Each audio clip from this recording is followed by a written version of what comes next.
কোরআনুল কারীম ছাড়া এই পৃথিবীতে স্থায়ী কোনো শান্তি আসতে পারে না। লেনিনবাদ, কার্ল মার্ক্সবাদ, আব্রাহাম লিঙ্কনের পচা গণতন্ত্র, জাতীয়তাবাদ, পুঁজিবাদ, ধর্মনিরপেক্ষ মতবাদ, দুনিয়ার সমস্ত কুফরি মতবাদ দিয়া এই পৃথিবীতে কখনো কোনোদিন শান্তি আসে নাই, আসতে পারে না। সুতরাং আগামীতে যদি আমরা শান্তি পেতে চাই, মুক্তি পেতে চাই, নিরাপদ একটি দেশ পেতে চাই, তাহলে সকলকে কোরআনের ছায়াতলে আসতে হবে, ঠিক কিনা? আগামীর দেশ কোরআনের বাংলাদেশ। সকল ঘোড়ার ডিম দেখা শেষ, আগামীর দেশ কোরআনের বাংলাদেশ, ঠিক কিনা? এই কোরআনুল কারীমের বাংলাদেশ বিনির্মাণের ক্ষেত্রে যারা বাধা হয়ে দাঁড়াবে, নিশ্চিত মনে রাখবেন তারা মুসলিম নয়, মুনাফিক, কাফের, মুশরিক, বেঈমান, ঠিক কিনা? এই জন্য আগামীতে ইসলামের পক্ষে, ইসলামী শরিয়ার পক্ষে, মুসলমানদের পক্ষে সমস্ত মুসলমানরা ঐক্যবদ্ধ হয়ে আল্লাহর জমিনে আল্লাহর দ্বীন প্রতিষ্ঠার আন্দোলনে শামিল হতে হবে, ঠিক কিনা? শুনেন, জাহান্নাম থেকে বাঁচার জন্য আমি কিছু কথা বলবো। জাহান্নাম থেকে যদি আমরা বাঁচতে চাই, তাহলে আমাদেরকে মুসলমান হয়ে মরতে হবে।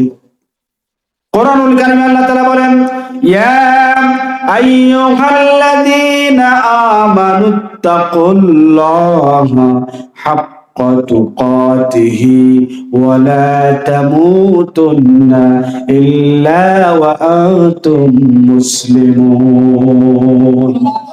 আল্লাহ তাআলা বলেন, ও ঈমানদারগণ, আমাদেরকে উদ্দেশ্য করে আল্লাহ তাআলা বলেন, ও ঈমানদারগণ, তোমরা আল্লাহকে ভয় করার মতো করো, খবরদার মুসলমান না হইয়া বলিও না। তাহলে বুঝা গেল, ইমানদার এক জিনিস আর মুসলমান আর এক জিনিস। ইমানদার যে কেউ হতে পারে, কিন্তু মুসলমান যে কেউ হতে পারে না। আমরা কাটলে আর গরুর গোশত খাইলে মুসলমান, ঠিক কিনা?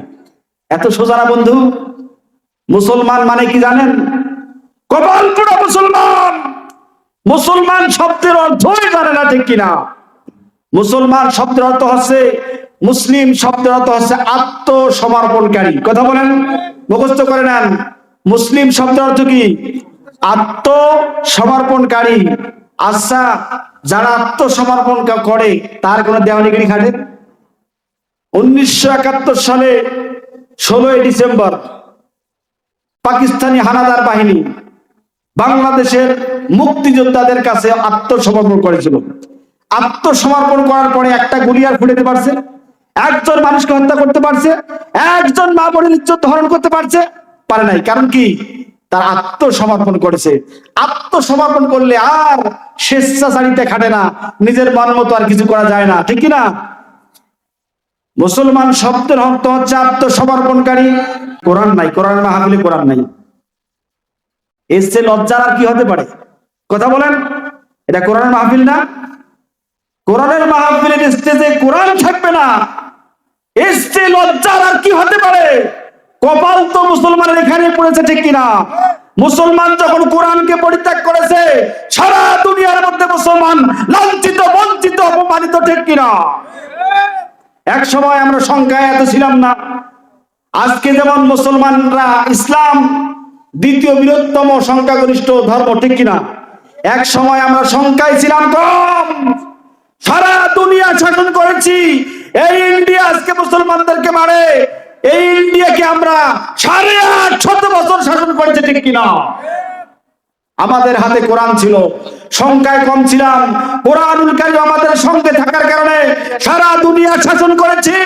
যখনই আমরা কোরআনুল কারীমের শিক্ষা, কোরআনুল কারীমকে ছেড়ে দিয়েছি, ভুলে গেছি, তখনই এই দুনিয়াতে আমরা লাঞ্ছিত, অপমানিত, বঞ্চিত হওয়া শুরু হয়েছে, ঠিক কিনা?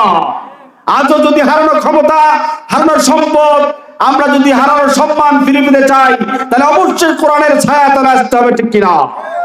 কোরআনুল কারীম ছাড়া এই পৃথিবীতে স্থায়ী কোনো শান্তি আসতে পারে না।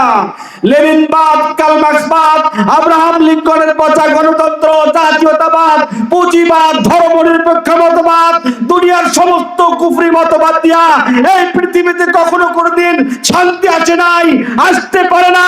সুতরাং আগামীতে যদি আমরা শান্তি পেতে চাই, মুক্তি পেতে চাই, নিরাপদ একটি দেশ পেতে চাই, তাহলে সকলকে কোরআনের ছায়াতলে আসতে হবে, ঠিক কিনা?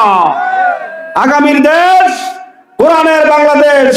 সকল ঘোড়ার ডিম দেখা শেষ, আগামীর দেশ কোরআনের বাংলাদেশ, ঠিক কিনা? এই কোরআনুল কারিমের বাংলাদেশ বিনির্মাণের ক্ষেত্রে যারা বাধা হয়ে দাঁড়াবে, নিশ্চিত মনে রাখবেন তারা মুসলিম নয়, মুনাফিক, কাফের, মুশরিক, বেঈমান, ঠিক কিনা?